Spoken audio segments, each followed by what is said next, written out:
Então, biblicistas, vamos à nossa videoaula de número 3.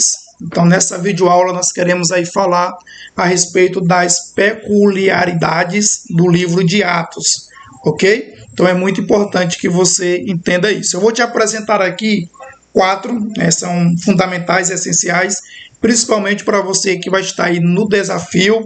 É muito importante que você possa guardar essas informações, porque elas serão um grande diferencial no momento da prova, porque assim você vai poder estar mais preparado para o desafio. Então, olha só, dentre essas peculiaridades, eu quero destacar aqui a primeira, que é o seu estilo narrativo e histórico. Então, é importante que você entenda que esse é um diferencial do livro de Atos, tá bom? É simplesmente aí o seu estilo narrativo e histórico. Então, o que acontece aqui é que Lucas, ele apresenta uma história detalhada dos primeiros cristãos, desde a ascensão de Cristo, como eu já te falei, até o ministério de Paulo em Roma. Ele vai descrever aí vários eventos. Então, por isso que esse livro ele tem um estilo narrativo e histórico. São fatos que realmente ocorreram aí no primeiro século, onde nós temos a igreja primitiva. A segunda peculiaridade vai ser exatamente aí o seu foco no Espírito Santo e a sua obra na igreja primitiva. Então, na verdade, para muitos estudiosos da Bíblia Sagrada, o nome desse livro não deveria ser Atos dos Apóstolos, mas deveriam ser Atos do Espírito Santo. Com certeza, você já ouviu aí algum estudioso, algum palestrante com esse tipo de afirmação, porque no livro de Atos nós temos uma atuação muito forte da pessoa do Espírito Santo atuando de diversas maneiras. E é também um marco na história da igreja, porque aqui no livro de Atos nós temos o registro da vinda do Espírito Santo para habitar com o convertido, com o salvo, na pessoa bendita do nosso Senhor e Salvador Jesus. A terceira peculiaridade é simplesmente a unidade e a comunhão, eu digitei errado, da igreja primitiva. Então, nesse livro que nós temos aqui, a gente vê uma igreja unida, a gente vê uma igreja que vive em comunhão. Lucas, ele relata, ele descreve de forma precisa que os primeiros cristãos, eles compartilhavam as suas posses e cuidavam uns dos outros em amor. Isso é muito claro quando você lê o livro de Atos, principalmente lá no capítulo de número 2. E também ele vai mostrar a respeito dessa unidade, dessa comunhão. Ele vai mostrar que a igreja lidou, como a igreja lidou com os desafios e conflitos internos e como eles buscavam aí a orientação de Deus através da oração e também através da liderança apostólica. Então você vê que outro diferencial desse livro é onde ele vai destacar um foco aí a respeito da unidade, da comunhão da igreja primitiva no livro de Atos. Na quarta, nós temos aí a missão da igreja em espalhar o evangelho em todo o mundo, Me refiro ao mundo daquela época, e essa expansão foi crescendo e chegou até a mim e até você, para a glória de Deus. Então, quando nós falamos dessa missão da igreja, Lucas, ele descreve como a mensagem de Jesus Cristo, que foi pregada, através dos apóstolos, dos discípulos, foi alcançando o território, alcançando pessoas, se expandindo, e assim muitas vidas foram alcançadas para a glória de Deus.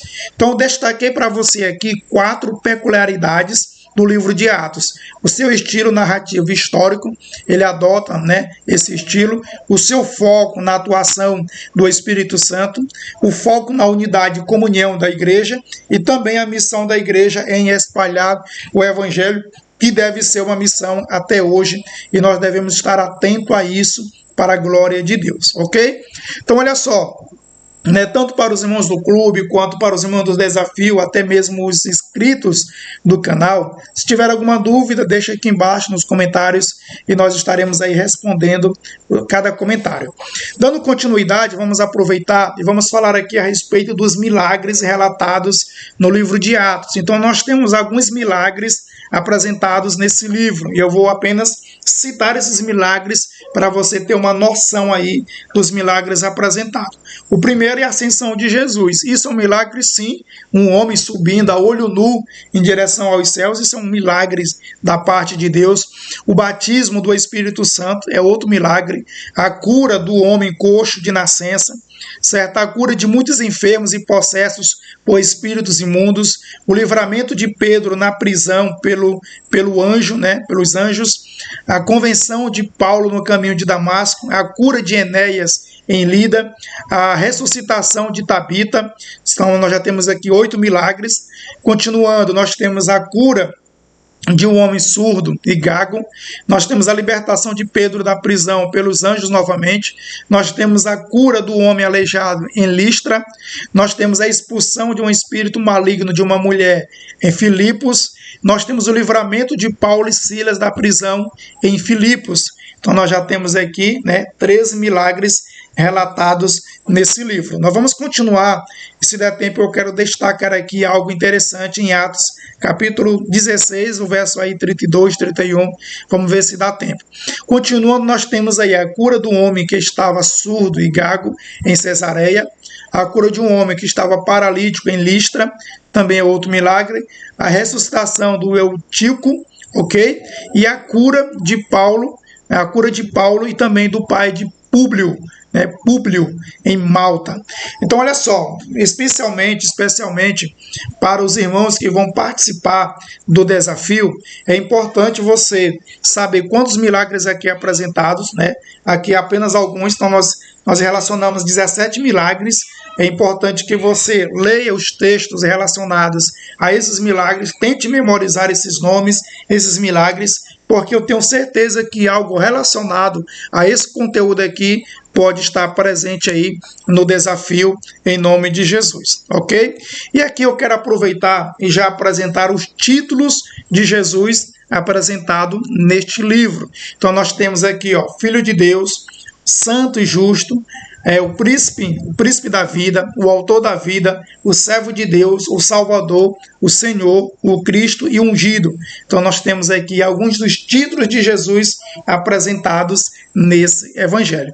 Então olha só, nessa videoaula eu te apresentei aí os milagres relacionados, certo? Foram exatamente aí 17 milagres. Eu te apresentei o título de Jesus, né?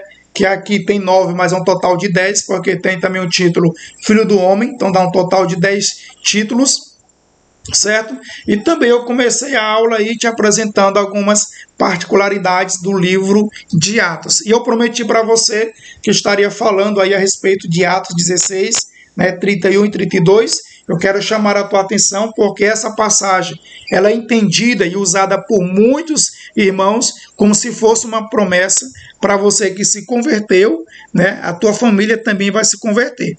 Então deixa eu te dizer bem claro, esse texto não trata de uma promessa, esse texto trata de uma orientação. Então, se você tem feito essa oração, Senhor, olha, eu me converti ao Senhor, e a tua palavra diz, crê no Senhor Jesus, será salvo tu e a tua casa, não faça mais essa oração, porque ela não tem fundamentação bíblica, e a Bíblia diz que nós pedimos e não recebemos, porque não sabemos pedir como convém. E se você está fazendo essa oração, eu te garanto que ela não será atendida por Deus, porque o texto não trata de uma promessa, como você aprendeu. Esse texto ele vai tratar de uma orientação, a resposta de uma pergunta, e é muito fácil. Eu desafio você para entender. Você não precisa ser profundo em teologia, ser um teólogo, ter mestrado em teologia como eu tenho. Você simplesmente precisa ler o texto respeitando a vírgula. Só isso, e você já vai entender. Se você fizer isso, eu desafio, você já vai entender que não se trata de uma promessa, mas de uma orientação. Para você que vai participar do desafio, nos nossos encontros, você pode me fazer questionamento a respeito disso, que eu estarei aí te dando toda a explicação baseada no texto para você entender. O pessoal do meu clube já sabe disso, e você do canal, qualquer dúvida, pergunta aí, que eu vou te responder em nome de Jesus, e eu te espero aí na próxima videoaula para a glória de Deus.